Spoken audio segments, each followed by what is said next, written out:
Bismillahirrahmanirrahim. Babul qard, bab meminjami uang kepada orang lain.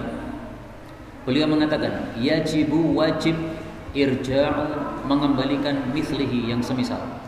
Jadi qard itu meminjamkan barang, tidak harus uang, tidak harus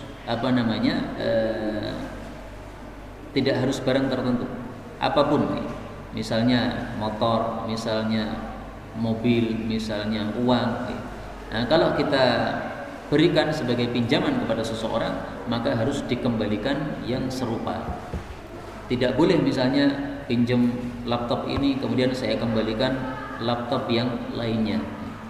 Demikian juga saya pinjam duit 100.000, tidak boleh saya kembalikan 90. Tidak boleh juga ditambahi 110. Harus sesuai yang dipinjam.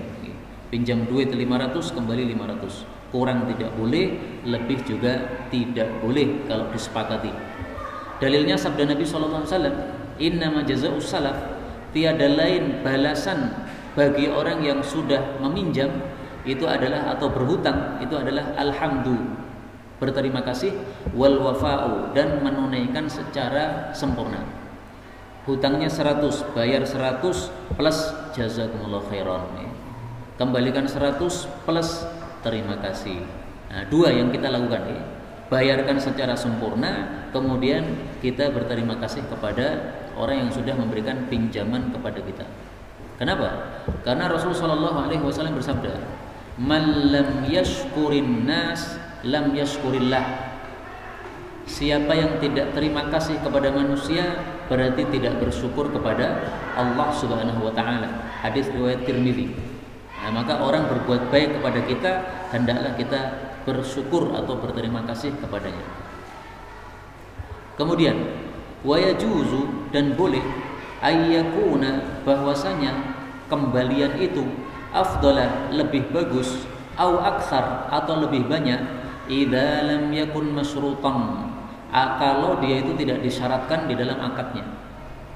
Pinjam 1 juta, kembali 1 juta plus 100.000, tapi tidak dipersyaratkan di akad, boleh. Karena Rasulullah SAW pernah pinjam unta kepada seseorang, utang unta kepada seseorang.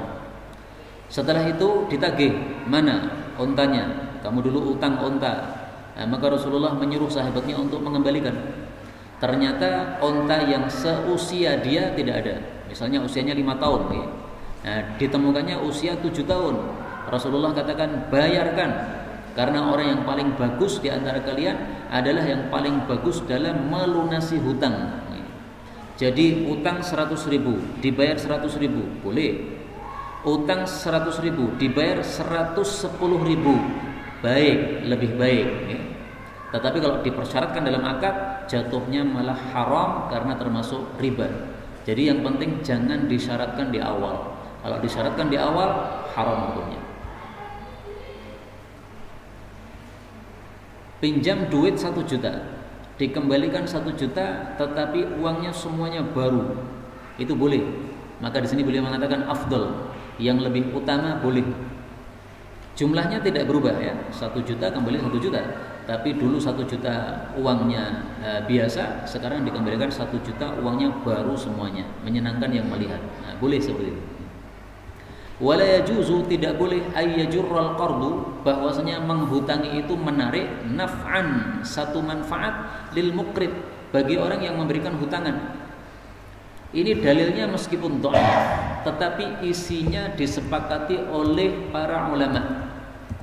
Man jarra kullu qardin jarra naf'an fahuwa riba. Kullu qardin, setiap memberikan utangan atau pinjaman, jarra manfaatan, kalau dia itu menarik satu manfaat, fahuwa riba, maka itu namanya riba. Hadis ini riwayat Al-Harits, derajatnya apa? Dhaif.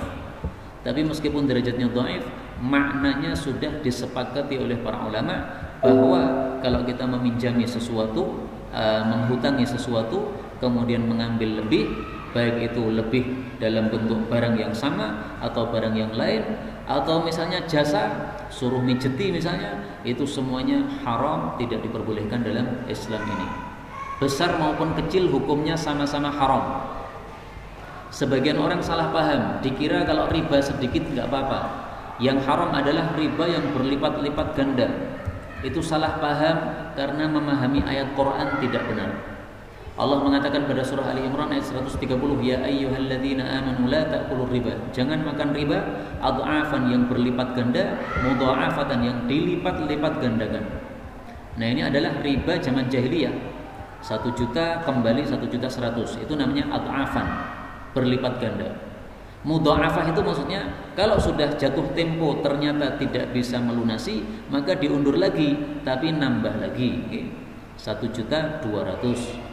Jatuh tempo tidak bisa lagi, diundurkan lagi tapi nambah lagi 1.300.000. Nah, itu namanya mudha'afah. Nah, sebagian orang salah paham, dikira riba yang haram yang kayak gitu saja. Padahal para ulama mengatakan ayat ini tidak menunjukkan seperti itu. Kenapa? Karena ayat ini hanya menggambarkan atau membicarakan riba zaman dulu. Tetapi riba dalam bentuk apapun juga, baik zaman dulu atau zaman kontemporer, meskipun bentuknya berbeda, tapi ada riba, ada tambahan, maka itu adalah haram. Maka 100.000 dikembalikan 100.000 tambah 1 rupiah, 1 rupiahnya haram.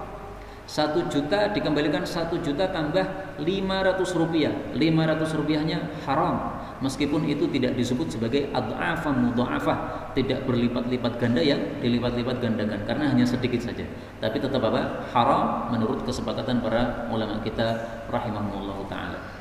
Terakhir sebagai penutup dari pembahasan tentang riba, ringkasnya adalah tentang penghutangan, ringkasnya adalah dalam Islam memberikan utangan itu semata-mata untuk membantu orang-orang yang membutuhkan. Jadi tidak boleh untuk mengambil kesempatan dalam kesempitan. Ada orang sempit butuh duit, kita pinjemi tapi mengambil tambahan. Itu namanya mengambil kesempatan dalam kesempitan. Dalam Islam tidak ada seperti itu. Rasulullah SAW bersabda, kullu qardin, setiap memberikan utangan itu shadaqatun, nilainya nilai sedekah. Jadi tujuannya tujuan untuk membantu orang, maka nilainya nilai sedekah. Adapun kalau tujuannya untuk mengambil untung, maka itu berarti bukan sedekah namanya. Itu tujuannya tujuan bisnis kayak begitu itu. Ya.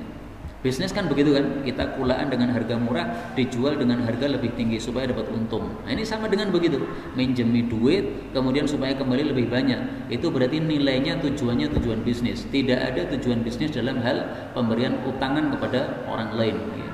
Kecuali dalam bab-bab misalnya mudharabah, bagi hasil. Ya. Saya punya duit tapi saya tidak bisa bekerja.